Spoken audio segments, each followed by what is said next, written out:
Hello, everybody. This is Abe from the Abez Show. Today we have a wonderful guest, Bella. How are you doing, Bella? I am groovy. I've been trying to bring groovy back for 15 years. It's not working, but I'll get there. Honestly, I've been trying to bring groovy for a while too, so I feel like I've lost my mojo for a while. But anyway, so please tell me more about yourself, Bella, and tell me what you do. So I am an entrepreneur in Dubai. It's so interesting because I feel like that word is so overused. And like, a lot of entrepreneurs have crazy imposter syndrome. So you almost feel like you're not worthy of the title of like really being an entrepreneur. But this year, 2021, I finally feel like I earned my stripes. A little bit of background on me is I'm originally from Malawi, a very small country in Africa, beautiful country. I grew up all over. I've lived on 4 continents. Studied poli sci, did my MBA, started my career in private equity in New York, and then came to the region. And I've spent the last 7 years really kind of entrenched in the entrepreneurial ecosystem in Dubai and in MENA in general. So yeah, that's a little bit of background on me. I love seeding entrepreneurs. I know you joined one of my programs before and we worked together on growing one of your businesses. But I do agree with you. The word entrepreneur these days is kind of overused, and it's something that is something I think that needs to be addressed. I think track record, plays a big part in what we're trying to accomplish, and obviously, impact. I know from knowing you with your couple of ideas and a couple of businesses that you've out there, you're definitely an impact person. So tell me what are you been up to these days? So before I get to that, I want to touch on something interesting you said because I think you know I didn't really become an entrepreneur in the traditional way, I guess, if there is a traditional way. I actually had no interest in business and entrepreneurship growing up. I was going to be a human rights lawyer and save the world, work for Amnesty International. And then when I interned at the UN, I realized I could make a bigger impact through business. And then my parents forced me to do, in a very typical African way and Arab too, forced me to do my MBA. And that's where I really got excited about kind of the business side of things. Okay. And then I became an investor. I worked in private equity, then I came to the region, worked in venture capital. And that's really where I got the entrepreneurship bug, is being on the investment side of the table. Because, I was sitting there with all of these amazing founders all across MENA who were struggling really against a lot of things that I think our entrepreneur brothers and sisters in the West don't necessarily have to think about. Super basic issues. And that's where I got the bug. And I was like, you know what? I've spent a few years now kind of telling other people how to run their businesses. Why don't I put my money where my mouth is and actually practice what I preach? So then I founded my company Shiftling, which is an on-demand staffing platform. I know everyone hates when people use the Uber of examples, and inshallah, one day my company can be the Uber of something, but just conceptually for people to get it, it's Sure. essentially booking staff on demand through an Uber like platform. Yeah. And a lot of my drive for doing that was, as you said, impact. My first kind of taste of entrepreneurship in the region was with a company called Endeavor. I worked with them, and I shout out to Endeavor. I owe everything in my career to them. And I they am an Endeavor entrepreneur too. So Yeah, so you know the value of that globally and in the region. And I honestly, everything I've done in my career, I give to Endeavor. And they really taught me the value. They showed me the way to combine my values of, you know delivering impact with entrepreneurship. So I started Shiftling, wanting to really empower low income workers in the UAE to be able to access a better quality of living, more diversified work, increased, money in their pocket. But in true entrepreneur fashion, I get bored. I'm not going to lie, I'm definitely one of those people, like I'm learning this about myself, that 18 months, 2 years in, I want to hand over and try something new. So now I actually have 4 businesses that I'm currently running. Shiftling is my big one. That's my baby. I've got my 3 side hustles, but that's definitely my personality. Like I need to be doing different things all the time. Like that's how I feel alive. And and that's fine. You know what? And that's fine because in all fairness, I've been working for over 20 4 years now, almost 25 years. I've only worked with 5 companies. So technically, I've been averaging around 5 years. But now people say, "Ah, you've worked in so many companies." I'm like, no, I've worked in like 5 companies. I also invested, tiny amounts into a lot of small companies that grew, and I've lost a lot as well. Lost a lot of investments, and I do have the same issue that you're experiencing, which is I do get bored quickly because I was a big operations person, so day to day was my thing. Mm. Now I decided to sit on the strategy side where I want to see where this company can go in 3 and 5 years and stuff like that. And then, but things don't move as quick when you're in that mentality. So that's why you kind of get bored. So I resonate exactly what you're saying with having businesses. Actually, I want to touch on one thing that you said, which is very important, which is uh, people think a side hustle is a business. Mm. It's not. You know what I mean? Like if I know a person who has like an Amazon store on the side. Yeah, regardless if they make money or not, this is a side hustle. This will never be a full time job.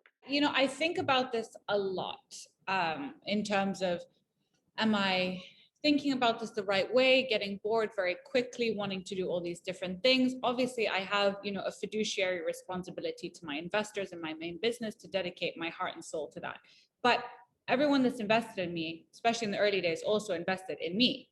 They didn't invest initially in my business, so Sure. they knew me and they see value in that. But it's funny because like my team, there's like this joke in the office. I come in and they see this certain look on my face and they're like, oh God, what now?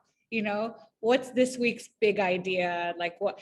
And I think that is a beautiful thing, and I don't want to change it about myself. But I will say, every entrepreneur that has my type of personality, and there are many, need an anchor.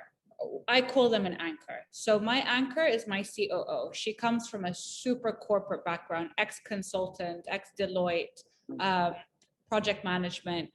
And I kind of come with this big vision, and then she grounds me. And I think that that's such an important kind of dynamic duo to have in a company, because I also know founders that are the opposite, right? So if we talk about some of the best funded founders globally, they tend to be investment bankers or strategy consultants, because these guys are just machines, right? They just execute and they raise money and they build operations. However, they're not dreamers. Yeah. And I think that you need both to grow a sustainable company that really makes an impact, is something that's remembered. I think you need both personalities. You can't be too grounded, too corporate, and you also can't be too much of a dreamer, which is why back in my investment days, I would always recommend for founders to have a co-founder at some point that has that kind of balance and personality. I agree 100%. So on that aspect, let's talk about lessons learned or failures or what. I know because I can tell you for myself that, and I'm gonna keep saying this on the show, that failures is what grounded me and really deflated my ego. Because sometimes when you're doing really well, your head doesn't fit in a room. Honestly, like I'm being like I've been guilty of that. So tell me about some of your you know failures or lessons learned. Sometimes people pivot out of a failure and they grow massively or they become very widely successful. So When I left the investment side of the ecosystem and the enablement side of the ecosystem, apart from wanting to start my own company, I also left because, to be honest, I started to actually get disgusted with the echo chamber of nonsense. It was the same people on the same panels in the same articles saying the same things, and we're all sitting there inflating each other's egos in an ecosystem that is still super nascent, right? Has so much work to be done, not just in terms of the market, but in terms of basic infrastructure, right? Basic funding practices, um, basic investor investee relationships. Like there's so much work to be done, and I'm hopeful about it. I've invested my career in this ecosystem, but one of the reasons I left is because I was grossed out by that echo chamber of ego, and I was being sucked into it. So that was my first big slap. is I had to sit with myself and say, are you dedicating your life to a system of values that you respect? And I'm a very values driven person. My husband and I fight all the time because my favorite saying is, it's the principle, and so I had to have an honest conversation with myself and say, am I becoming the monster that I'm not wanting to be? And basically I disappeared from the ecosystem for 18 months. Didn't talk to anyone, didn't go to events, didn't go to conferences, didn't do anything. I was like, you know what, I'm going to go and keep quiet until I have something meaningful to talk about. Yep. That was my first kind of lesson. In terms of failures, I mean, look, Abe, I have micro failures every day. I had to learn very quickly to not be so hard on myself. Again, as a personality type that many entrepreneurs have. Yeah. We're type A, again, imposter syndrome. We have that huge inner critic in our heads. Thank you to our parents. And I had to work really hard to silence that voice, that the voice of ego and the voice of you're failing, you're terrible, you're not doing a good job.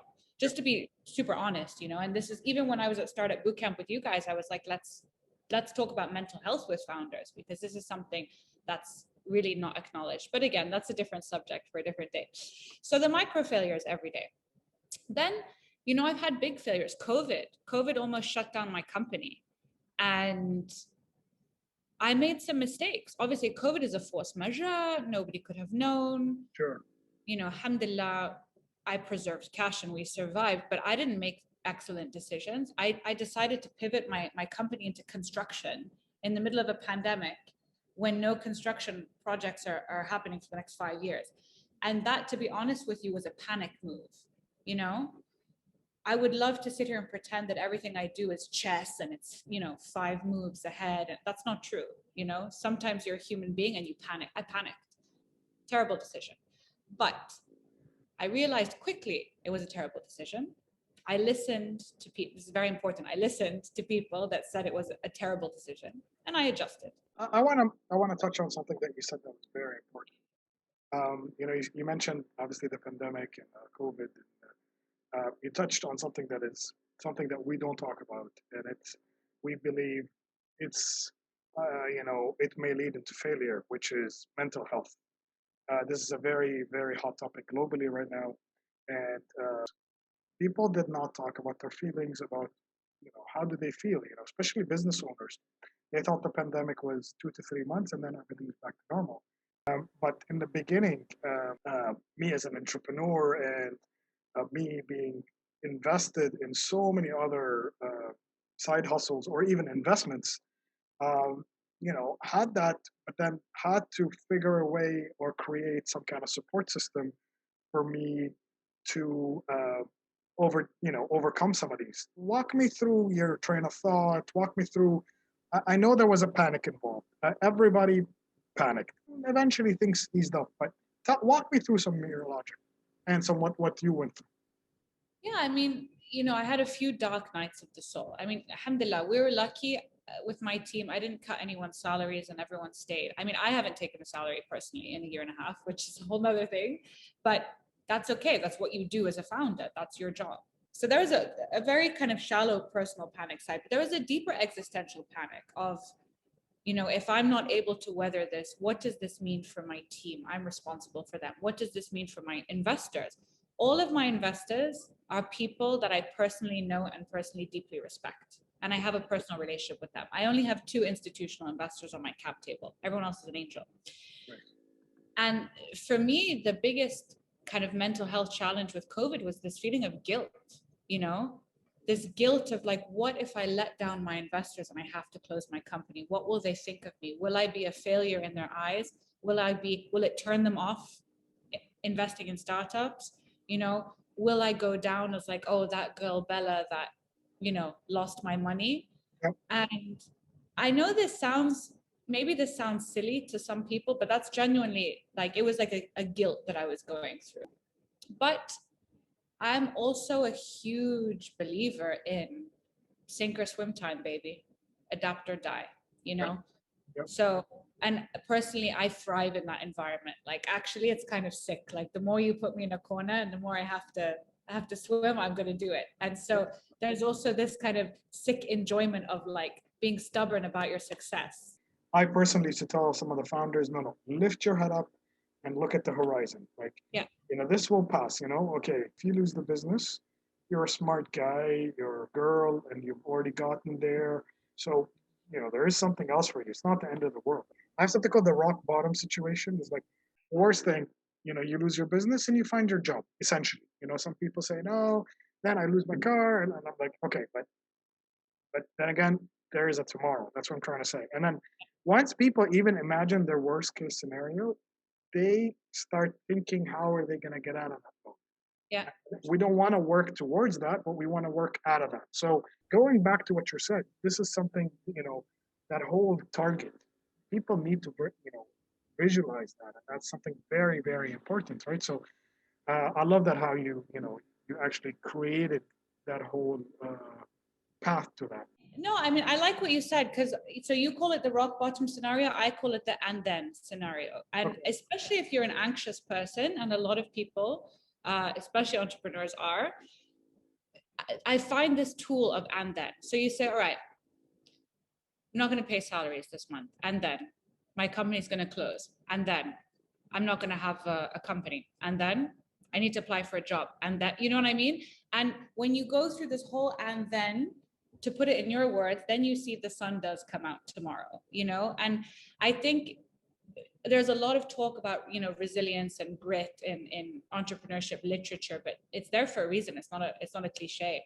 Like, you can feel bad for yourself today, but tomorrow you have to get up and dust yourself off. I mean, before I founded Shiftling, I lost my job. And I remember I went home and I sat on the floor of my apartment and I just cried for like 5 hours. And at that point, because I hadn't been paid and there was like a lot of stuff that had happened, I had 2,000 dirhams left in my bank account. 2,000 dirhams. I had to sit there and think, what am I going to do? I didn't want to go to my family, because I'm independent and I'm going to do this. And I had to make a plan. And this is crunch time now. You have no job, you have rent coming up, you have no money. What are you going to do? The next day, I drafted my deck and I went out and raised money for my business. So leading into that, so would you regret anything that you've done? No.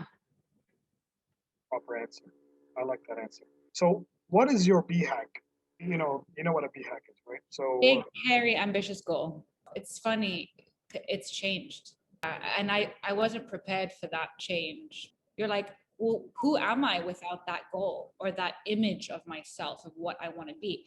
So my big, hairy, ambitious goal used to be that I would be this, a huge portfolio of companies that were under me, and I'd be on the cover of Time magazine, and like kind of scary, And now my big, hairy, audacious goal is that I want to build businesses that have an impact, that when I go to bed at night, I know that somebody else is sleeping better that night because of something I did with my hands.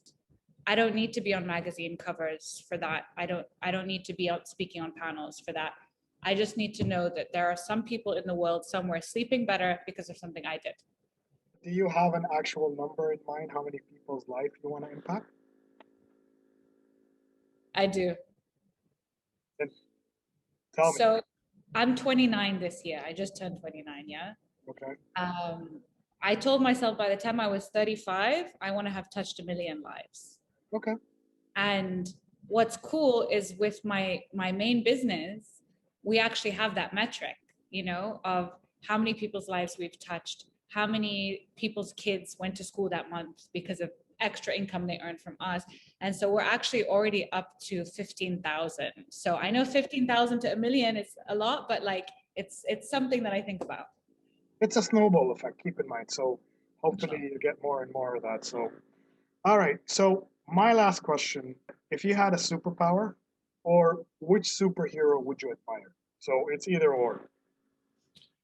Super easy for me to answer this. I think about it all the time. If I had a superpower, it would be to read people's minds, but only when I wanted to, because Okay. otherwise you just get inundated. We've all seen the movies, but like I'm so interested in humans.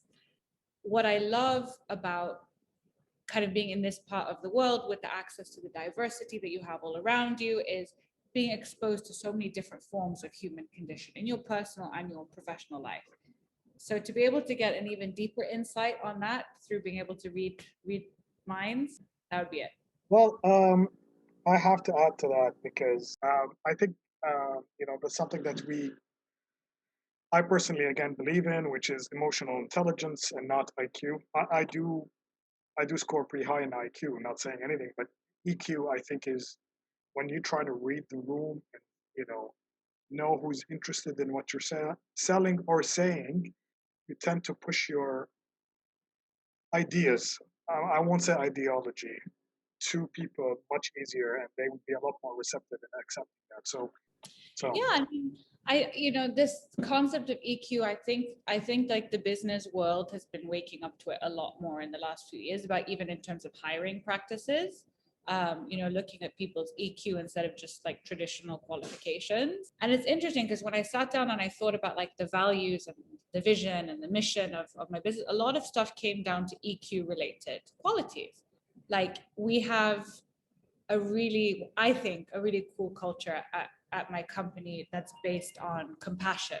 I resonate a lot with you. I am an impact-driven person. Actually, the reason why we joined the endeavor is because they do impact entrepreneurship. So fantastic. So in closing, what kind of messages or what kind of advice do you want to give to the people who are listening to this, people who want to start something, or even on a personal level, is there anything you'd like to relate? Yeah.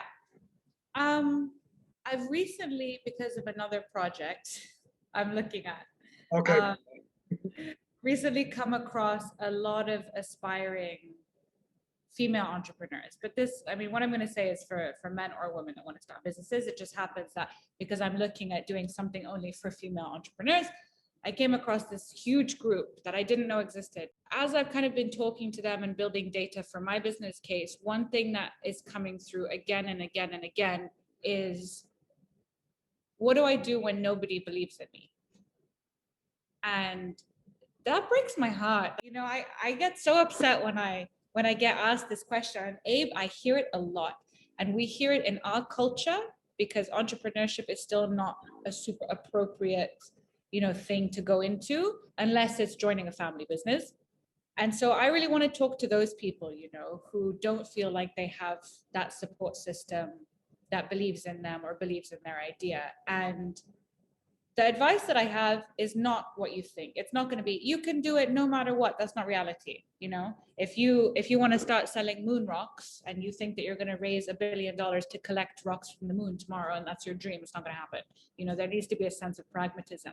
But I think that finding a community of like-minded people that you can be honest with, that can hold you accountable, that can tell you when your baby's ugly, as I've been told many times, is super important. Like, the founder of Endeavor, Linda, has a book called Crazy is a Compliment, right?